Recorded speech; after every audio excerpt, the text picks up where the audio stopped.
Good morning. मैं doctor Danny Saxena. लीजिए, आज एक वीडियो और लेकर आया हूँ। जो वीडियो है ब्लूम्स टेक्सोनॉमी के ऊपर। ब्लूम का वर्गीकरण क्या है? ब्लूम का वर्गीकरण, इससे पहले हम जान लें कि ब्लूम कौन है। डॉक्टर बेंजामिन सैमुअल ब्लूम ये एक ऐसे एजुकेशनिस्ट थे जो कि यूनाइटेड स्टेट्स ऑफ अमेरिका में रहा करते थे।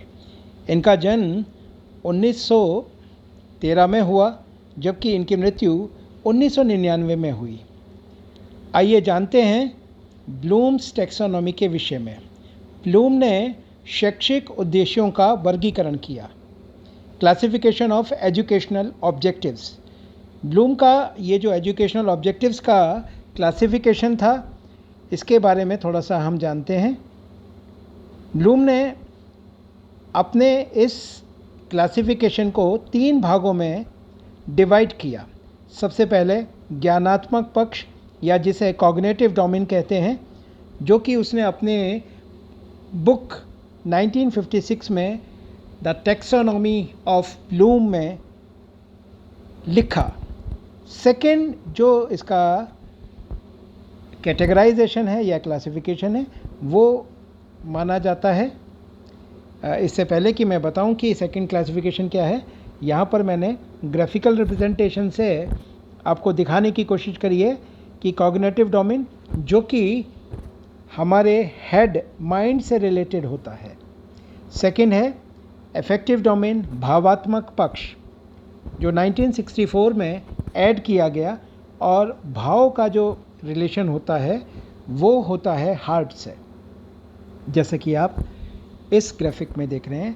थर्ड एंड लास्ट कैटेगरी जो ब्लूम की थी वो थी साइकोमोटर डोमेन या क्रियात्मक पक्ष, जो कि 1972 में ब्लूम्स टेक्सोनॉमी के ही बुक में जोड़ा गया, और इसका रिलेशन होता है हमारे हैंड से। जितनी भी साइकोमोटर हम क्रियाएं करते हैं, मैक्सिमम वो हैंड से की जाती हैं। चलिए देखते हैं इन तीनों के विषय में। अगर मैं यहाँ पर देखूँ तो हेड, हार्ट और हैंड, ये तीनों 3H फैक्टर थ्योरी को डेवलप कर रहे हैं। First H for head, second H for heart और थर्ड H फॉर हैंड।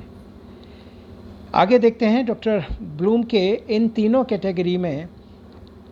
जो बेंजामिन स्मिथ ब्लूम है, उन्होंने कॉग्निटिव डोमेन डेवलप किया 1956 में, जबकि 1964 ठीक 8 साल बाद डेविड आर क्रथवॉल ने अफेक्टिव डोमेन को डेवलप किया, और साइकोमोटर डोमेन 1972 ठीक 8 साल बाद ही E.J. सिम्पसन के द्वारा डेवलप किया गया।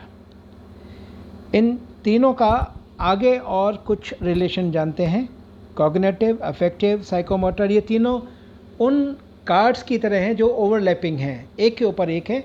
जब तक कॉग्निटिव डोमेन क्लियर नहीं होगा, अफेक्टिव डोमेन तक हम पहुंच ही नहीं सकते। सिमिलरली अफेक्टिव के बाद ही साइकोमोटर डोमेन हमारा डेवलप होता है। आगे जानते हैं, जैसा पहले भी मैंने बताया, कॉग्निटिव डोमेन हेड से रिलेटेड है, और थिंकिंग जो है वो हेड का संबंध होता है इससे। और आगे मैं बताना चाहूँगा, हेड का संबंध फिर आगे नॉलेज से भी लगाया जाता है या लगाया जा सकता है। सिमिलरली अफेक्टिव डोमेन, भावात्मक पक्ष, हार्ट से रिलेटेड होता है, जबकि फीलिंग्स का रिलेशन इससे माना गया है, और एटीट्यूड उन फीलिंग्स के बाद ही डेवलप होती है। Last not least psychomotor domain, जो कि 1972 में डेवलप किया गया। इसका रिलेशन हैंड से होता है, और डूइंग मीन्स सभी कार्य संपादित हैंड से किए जाते हैं, और इससे हमारा स्किल या कौशल डेवलप होते हैं। देखते हैं ब्लूम्स टेक्सोनॉमी जो क्लासिफिकेशन किया गया, उसमें कौन कौन से स्टेज आते हैं, कौन कौन से लेवल आते हैं। जैसा कि आप देख रहे हैं मेरे इस ग्राफिकल रिप्रेजेंटेशन में, सबसे लोअर लेवल है नॉलेज, ज्ञान। नॉलेज के बाद ही कॉम्प्रिहेंशन या बोध हो सकता है या होता है। उसके बाद एप्लीकेशन, एप्लीकेशन को प्रयोग कहा जाता है हिंदी में। आफ्टर एप्लीकेशन हमारी स्टेज फोर्थ पहुंचती है एनालिसिस, जिसे विश्लेषण कहा जाता है। देन सिंथेसिस, जिसे संश्लेषण बोलते हैं। देन इवेल्युएशन, जिसे मूल्यांकन कहते हैं। आगे देखते हैं, ये जो हमारा लेवल था वो लोअर लेवल से हायर लेवल की तरफ, इसीलिए नंबर 1 मैंने नीचे रखा। अफेक्टिव डोमेन में receiving, responding, valuing, organization, conceptualization और कैरेक्टराइजेशन या कैरेक्टराइजेशन बाय वैल्यू। अगर मैं हिंदी में बोलूं तो आग्रहण, अनुग्रहण, अमूल्यन, व्यवस्था, प्रत्ययीकरण, मूल्यों के द्वारा चारित्रीकरण। थर्ड अगर मैं देखूं साइकोमोटर, तो साइकोमोटर में सबसे पहले परसेप्शन, उसके बाद सेट, उसके बाद गाइडेड रिस्पॉन्स, फिर mechanism, complex overt response, adaptation और लास्ट में आता है ओरिजिनेशन। हिंदी में अगर मैं देखूं तो प्रत्यक्षीकरण, व्यवस्था, निर्देशित अनुक्रिया, कार्यप्रणाली, जटिल प्रत्यक्ष अनुक्रिया, अनुकूलन और व्युत्पत्ति। तो ये ब्लूम टैक्सोनॉमी के तीनों अलग अलग डोमेन हम सामने देख पा रहे हैं। और उन तीनों डोमेन के अंदर आने वाली जो कॉम्पिटेंसीज़ है, जैसे कि कॉग्निटिव डोमेन में 6 कॉम्पिटेंसीज़ आपको दिखाई दे रही है, जो कि बेंजामिन स्मिथ ब्लूम ने अपनी ब्लूम टैक्सोनॉमी नामक पुस्तक में, अपनी बुक में 1956 में पब्लिश कराया था। बाद में उसमें चेंज करवा के उसी बुक का जो न्यू एडिशन आया 1964 में, उसमें अफेक्टिव डोमेन को भी रखा गया और 72 में साइकोमोटर डोमेन को भी डाला गया।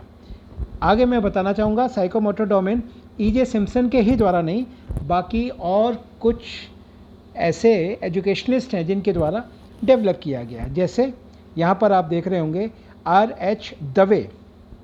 R.H. दवे ने 5 कॉम्पिटेंसीज बताई हैं। सबसे पहले इमिटेशन, अनुकरण, मैनिपुलेशन, कार्य साधन, डेवलप परसेप्शन, सुस्पष्टता विकसित करना, आर्टिकुलेशन, स्पष्ट उच्चारण करना, नेचुरलाइजेशन, प्राकृतिकरण। तो ये जो साइकोमोटर डोमेन था, ये सिम्पसन के अलावा दवे ने भी विकसित किया। इन दोनों के अलावा अगर हम यहाँ देखें तो अनीता हैरो ने भी अपना एक साइकोमोटर डोमेन विकसित किया, जिसमें आप देख पा रहे होंगे reflex movement, fundamental movement, perceptual abilities, physical abilities, skilled movements, non discursive communication. यहाँ पर अगर मैं हिंदी में बताना चाहूँ तो सहज क्रिया करना, आधारभूत संचालन, प्रत्यक्षीकरण, योग्यताएं, शारीरिक योग्यताएं, कौशल युक्त संचालन और सुसंबद्ध अभिव्यक्ति। इन तीनों के अलावा साइकोमोटर डोमेन A.J. रोमेजेस्वकी जो कि रशिया के एजुकेशनिस्ट माने गए, उनके द्वारा भी विकसित किया गया। इनके अलावा अब हम चलते हैं हमारे रॉबर्ट मेगर और रॉबर्ट मिलर के द्वारा जो ये कॉग्निटिव डोमेन है, उसके एक्शन वर्ब्स के विषय में देखते हैं। एक्शन वर्ब्स या ये जिसे कह सकते हैं हम हिंदी में कि कार्यसूचक क्रियाएं। तो यहाँ पर कॉग्निटिव डोमेन की जो कार्यसूचक क्रियाएं हैं वो, जैसा कि मैंने बताया, रॉबर्ट मेगर और रॉबर्ट मिलर के द्वारा विकसित की गई। अगर कुछ मैं एक्शन वर्ब्स की बात करूं तो अलग अलग पक्ष में मैं आपको दिखाना चाहूँगा। यहाँ पर सबसे पहले नॉलेज, जो सबसे लोअर लेवल की कॉम्पिटेंसी है, उसके 2 action verbs, recall and recognition.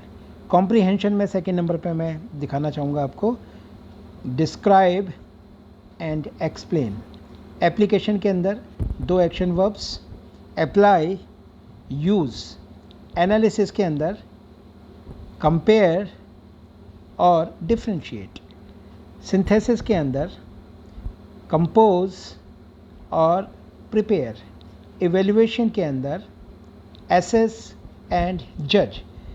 एक बच्चे को नॉलेज हुई है या नहीं, इसके लिए एक्शन वर्ब्स का यूज़ किया जाता है। तो यहाँ पर आप देख रहे हैं कि ये जो एक्शन वर्ब्स है रिकॉल एंड रिकॉग्निशन, इसके थ्रू हम ये निर्धारित कर सकते हैं, ये इवेल्युएट कर सकते हैं कि उस बच्चे को नॉलेज हुई या नहीं। Similarly comprehension, application, analysis, synthesis और इवेल्युएशन, ये सब भी इन्हीं के थ्रू विकसित किया जाता है। यहाँ पर सिर्फ मैंने दो रॉबर्ट मेगर और मिलर के एक्शन वर्ब्स लिखे हैं, पर अगर मैं आपको दिखाना चाहूँ तो नॉलेज के जो एक्शन वर्ब्स हैं यहाँ पर आप देख सकते हैं। अरेंज, डिफाइन, डुप्लीकेट, लेवल, list, memorize, name, order, recognize, relate, recall, recognition, repeat, reproduce, state, record, identifies, match names और आउटलाइंस। सिमिलरली नॉलेज के बाद सेकेंड लेवल आता है कॉम्प्रीहेंशन। कॉम्प्रीहेंशन की जो एक्शन वर्ब्स हैं यहाँ पर आप देख पा रहे होंगे। Classify, describe, discuss, explain, express, identify. इसके अलावा locate, recognize, report, restate, review, select और ट्रांसलेट। सिमिलरली एप्लीकेशन की जो एक्शन वर्ब्स हैं apply, choose, demonstrate, dramatization, illustrate, interpret, operate, practice, schedule, sketch, solve, use और राइट।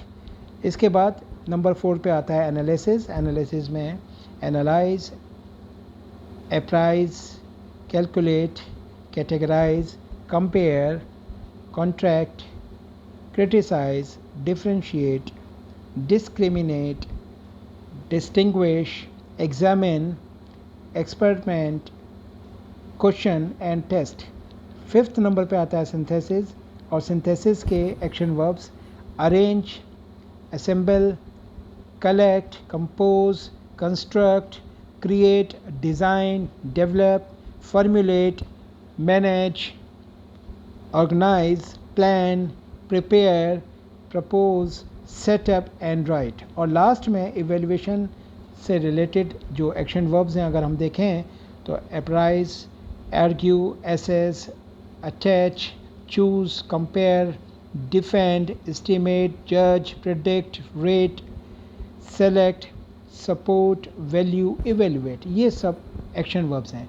मैं बार बार बताने की कोशिश कर रहा हूँ, एक्शन वर्ब्स ब्लूम्स ने नहीं दिए। ब्लूम के अतिरिक्त रॉबर्ट मेगर और मिलर, ये 2 ऐसे हमारे एजुकेशनिस्ट हैं जिन्होंने एक्शन वर्ब्स हमें डेवलप करके दिए। अब जानते हैं स्टेप्स ऑफ लेसन प्लानिंग।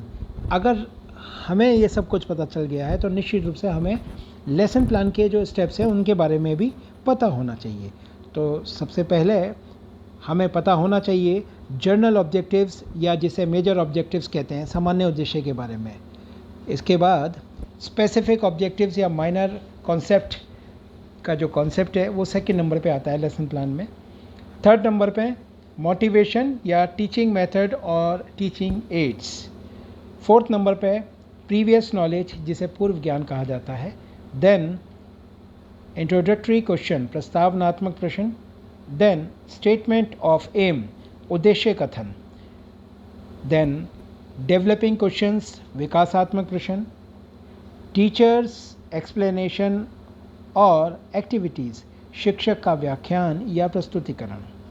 उसके बाद इवेल्युएटिंग क्वेश्चन, मूल्यांकन प्रश्न। रिकैपिचुलेशन क्वेश्चंस, पुनरावृत्ति प्रश्न। नेक्स्ट आता है ब्लैक बोर्ड समरी, शाम पर सारांश। और लास्ट में होम असाइनमेंट या गृह कार्य से रिलेटेड स्टेप्स आते हैं। मूल्यांकन का प्रत्यय अगर हम देखें तो ये भी हमें ब्लूम ने ही दिया था, BS ब्लूम ने। और BS ब्लूम के द्वारा जो मूल्यांकन का कॉन्सेप्ट डेवलप किया गया, इस कॉन्सेप्ट में 3 स्टेप्स हैं। सबसे पहला स्टेप है इंस्ट्रक्शनल ऑब्जेक्टिव्स, अनुदेशात्मक उद्देश्य। सेकेंड नंबर पे आता है यहाँ पर लर्निंग एक्सपीरियंसेस, अधिगम अनुभव। और 3rd नंबर पे आता है इवेल्युएशन या मूल्यांकन। और ये रिसाइकिल होता रहता है। मूल्यांकन के बाद फिर नया instructional objectives, new learning experiences और देन इवेल्युएशन। तो ये जो ट्रायंगल बनता है इसको हम यहाँ पर देख सकते हैं ब्लूम्स ट्रायंगल के नाम से भी जानते हैं। फर्स्ट, सेकंड और थर्ड, इन तीनों स्टेप्स को और भी कई नामों से जाना जाता है और ये दूसरा नाम है pre active phase, interactive phase और पोस्ट एक्टिव फेज़। इसके अलावा इन तीनों ही स्टेप्स को और दूसरे नाम से हम जान सकते हैं, जिसका अगर हम देखें टेक्निकली, इनपुट, प्रोसेस और आउटपुट। मैं आशा करता हूँ कि आज ब्लूम टेक्सोनॉमी से रिलेटेड ये कॉन्सेप्ट आपको अच्छा लगा होगा। Thank you.